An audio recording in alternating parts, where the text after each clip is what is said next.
नमस्कार, मेरा नाम है शुभम गुप्ता और आप देखना शुरू कर चुके हैं वीके न्यूज़। उत्तर प्रदेश की राजनीति कभी कभी ऐसी लगती है जैसे कोई पुराना नाटक बार बार दोहराया जा रहा हो, लेकिन इस बार डायलॉग थोड़ा अलग है।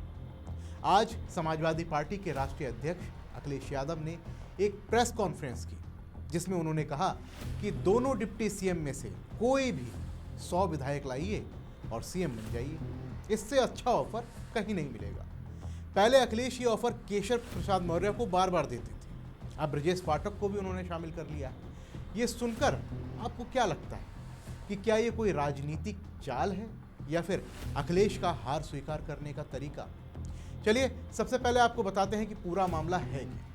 अखिलेश यादव ने एक प्रेस कॉन्फ्रेंस में कहा कि हम पहले भी केशव प्रसाद मौर्य को ये ऑफर दे चुके हैं, चलिए एक बार फिर देते हैं, और अब हम ब्रजेश पाठक को भी ऑफर दे रहे हैं कि कोई भी 100 विधायक अपने साथ ले आइए, हम साथ हैं, मुख्यमंत्री बन जाइए। साथ में उन्होंने शंकराचार्य प्रकरण पर भी योगी सरकार पर हमला बोला और कहा कि शंकराचार्य जी के साथ क्या व्यवहार हो रहा है। शिखा पकड़कर अपमानित किया जा रहा था, तब ये लोग कहाँ थे? सनातनी व्यवस्था में किसी शंकराचार्य को गंगा स्नान से नहीं रोका गया, लेकिन ये पहली बार हुआ है कि अचानक कुछ लोग निकल पड़े सम्मान देने के लिए। जिस समय शिखा को पकड़ करके अपमानित किया जा रहा था, उस समय ये लोग कहां थे? उसी समय उन्हें जाना चाहिए था संगम किनारे। हमारे पूज्य शंकराचार्य जी कई दिनों धरने पे बैठे रहे वहां पर। उस समय सर्दी पीक पे थी। अब तक की जो हमारी पूरा इतिहास जो है, पौराणिक व्यवस्था है, सनातनी व्यवस्था में कहीं किसी शंकराचार्य को गंगा स्नान से रोका नहीं गया होगा, लेकिन ये पहली बार हुआ है सरकार में कि उन्हें स्नान करने से भी रोका गया। जो हमारी आध्यात्म की, हमारे सनातन धर्म की त्रिवेणी है, और अब तो ये सरकार एक कदम आगे निकल गई है। ये लगता है कभी अंधेरे में या रात में फिल्म देखते हैं 20 साल बाद। हर बात इनको 20 साल बाद पता लगती है। हमारा जो एक पैनलिस्ट था, उसकी 20 साल पुरानी घटना, शंकराचार्य जी को बताओ अपमानित करने के लिए कहां से ढूंढ के लाए, किसको ढूंढ के लाए?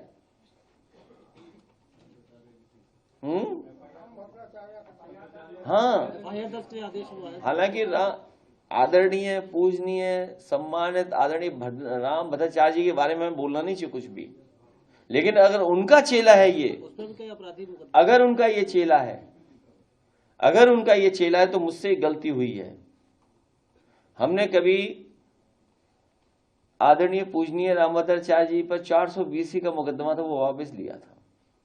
मुझे उन्हें जेल भेज देना चाहिए था। और ये बात गलत हो तो बताइए आप, किसी से पूछ लीजिए आप। हमारे बगल में बैठे वाइस चांसलर साहब।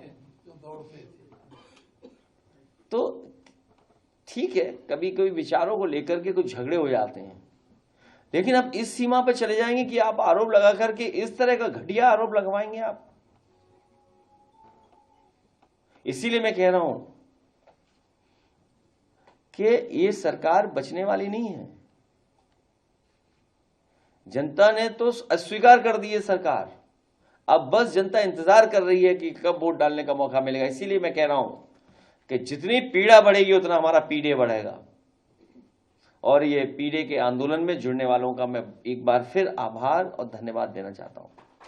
अखिलेश यादव के ये बयान सुनकर लगता है कि कोई बहुत आत्मविश्वास से बोल रहा है, लेकिन जब गौर से देखते हैं तो एक अलग सी तस्वीर उभरती है।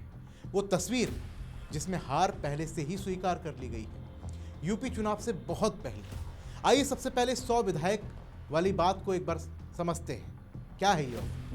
ये ऑफर नया नहीं। सबसे पहली बात तो ये है, दिसंबर 2022 में भी अखिलेश यादव ने यह ऑफर केशव प्रसाद मौर्य को दिया था। फिर जुलाई 2024 में यह ऑफर दोबारा दिया गया, और अब फरवरी 2026 में फिर अखिलेश यही बोल रहे हैं, 100 विधायक लाइए और सीएम बन जाइए। मतलब साफ है, अखिलेश यादव को पता है कि उनकी पार्टी अकेले बहुमत नहीं ला सकती। 2022 के चुनाव में अखिलेश पार्टी को 111 सीटें मिली थी, अखिलेश की पार्टी को बहुमत के लिए 202 सीट चाहिए, और अब 100 तो छोड़िए, 111 भी उनके पास नहीं है। ये क्या है? ये घोड़े खरीद फरोख्त की राजनीति का खुला निमंत्रण है। ये बीजेपी के अंदर दरार डालने की कोशिश है। लेकिन सबसे बड़ा सवाल ये है कि अगर आप खुद 100 विधायक नहीं ला सकते तो दूसरों को कैसे भरोसा दिलाएंगे कि आप साथ देंगे? अखिलेश जी, आपकी अपनी पार्टी में कितने विधायक हैं जिन पर भरोसा है? कितनी बार एमएलए आपके टूट चुके हैं? कितनी बार गठबंधन आपका टूट चुका है? और अब आप बीजेपी के डिप्टी सीएम को ऑफर दे रहे हैं। क्या ये हताशा नहीं है? क्या ये कहने का तरीका नहीं है कि हम अकेले नहीं लड़ सकते, कोई तो हमें बचा लो? ये ऑफर देते हुए अखिलेश यादव मुस्कुरा रहे थे, लेकिन वो मुस्कान हार की थी। जैसे कोई खिलाड़ी मैच हारने के बाद कहे कि चलो तुम ही कप्तान बन जाओ, मैं सपोर्ट करूंगा। ये हार मानने का सबसे शानदार तरीका है, वो भी चुनाव से पूरे 1 साल पहले। अब आइए शंकराचार्य प्रकरण पर भी बात कर लेते हैं। अखिलेश यादव कह रहे हैं कि सनातन में ऐसा पहली बार हुआ है कि किसी शंकराचार्य का अपमान किया गया है, जनता इसका जवाब देगी। लेकिन सवाल ये है कि अखिलेश जी, आप सनातन की बात कर रहे हैं। आपकी सरकार के समय में कितनी बार साधु संतों पर लाठी चली थी, कितनी बार मंदिरों के आसपास विवाद हुए थे, और अब अचानक सनातन के आप रक्षक बन गए हैं। आपने रामभद्राचार्य जी का नाम लिया, 20 साल पुराना मुकदमा वापस लिया था, अब कह रहे हो जेल भेज देना चाहिए। ये क्या है? एक शंकराचार्य को बचाने के नाम पर दूसरे संत को अपमानित करना, ये सनातन की रक्षा है या सनातन को बांटने की कोशिश? योगी सरकार पर हमला कर रहे हो कि शिखा पकड़ी गई, लेकिन याद कीजिए कि जब आपकी सरकार थी तब भी पुलिस ने कई बार धार्मिक जुलूसों पर लाठी चलाई थी। अब जब विपक्ष में हो तो अपमान, सत्ता में थे तो कानून व्यवस्था। ये दोहरा मापदंड नहीं तो और क्या है?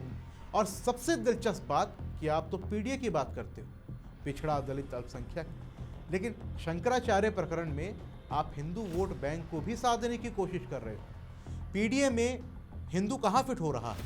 या फिर पीडीए अब पीडीपी बन गया है, पिछड़ा दलित पिछड़ा? नहीं, पीडीए अब पॉलिटिकल ड्रामा एक्टिंग बन गया है। अखिलेश यादव ने कहा कि जनता ने सरकार अस्वीकार कर दी है। कौन सी जनता? 2022 में जनता ने आपको 111 सीटें दी, 2024 लोकसभा में भी गठबंधन के बावजूद खास फर्क नहीं पड़ा। अब 2027 से पहले ही कह रहे हो कि जनता अस्वीकार कर रह चुकी है, तो फिर चुनाव क्यों लड़ रहे हो? क्यों प्रचार कर रहे हो? क्यों पीडीए की बात कर रहे हो? सच तो ये है कि अखिलेश यादव जानते हैं कि पीडीए का गठबंधन कागज पर तो मजबूत है, लेकिन जमीन पर नहीं। पिछड़े नाराज हैं, दलित अलग हैं, अल्पसंख्यक डरे हुए हैं, और ऊपर से अपनी ही पार्टी में टूट चल रही है। इसलिए नया फॉर्मूला निकला है बीजेपी के डिप्टी सीएम को ऑफर देने का। ये ऑफर ना तो केशव प्रसाद मौर्य को चाहिए और ना ही ब्रजेश पाठक को। ये ऑफर अखिलेश यादव को खुद चाहिए था, क्योंकि वो जानते हैं कि 2027 में 100 विधायक लाना भी उनके बस की बात नहीं, इसलिए दूसरों को लालच दे रहे हैं। ये हार की तैयारी है, ये हार स्वीकार करने का तरीका है। ये कहने का तरीका है कि हम हार गए हैं, अब तुम ही कुछ कर लो। देखिए, राजनीति में हार मान लेना कोई गुनाह नहीं है, लेकिन हार मानकर भी हार ना मानने का नाटक करना ये गुनाह है। अखिलेश यादव वो नाटक कर रहे हैं। वो कह रहे हैं कि पीडीए मजबूत हो रहा है, लेकिन ऑफर दे रहे हैं बीजेपी वालों को। वो कह रहे हैं कि सरकार गिरने वाली है, लेकिन खुद 100 विधायक नहीं ला पा रहे। वो कह रहे हैं कि सनातन का अपमान हो रहा है, लेकिन सनातन को वो खुद बांट रहे हैं। ये सारा ड्रामा एक ही बात कह रहा है कि हम हार चुके हैं, अब बस वोट डालने का इंतजार कर रहे हैं, खुद के हारने का। जनता सब देख रही है, जनता समझ रही है। 2027 आएगा तब पता चलेगा कि ऑफर किसने दिया था और किसने लिया था। लेकिन आज एक बात तो साफ हो गई है, अखिलेश यादव ने हार मान ली चुनाव से पहले ही, और ये ऑफर उस हार की लिखित स्वीकारोक्ति है। इस खबर पे आपकी क्या राय है कमेंट बॉक्स में हमें ज़रूर बताइए। फिलहाल के लिए इस रिपोर्ट में बस इतना ही, मिलते हैं अगली वीडियो में, तब तक के लिए जय हिंद। वीके न्यूज़, राष्ट्र के नाम।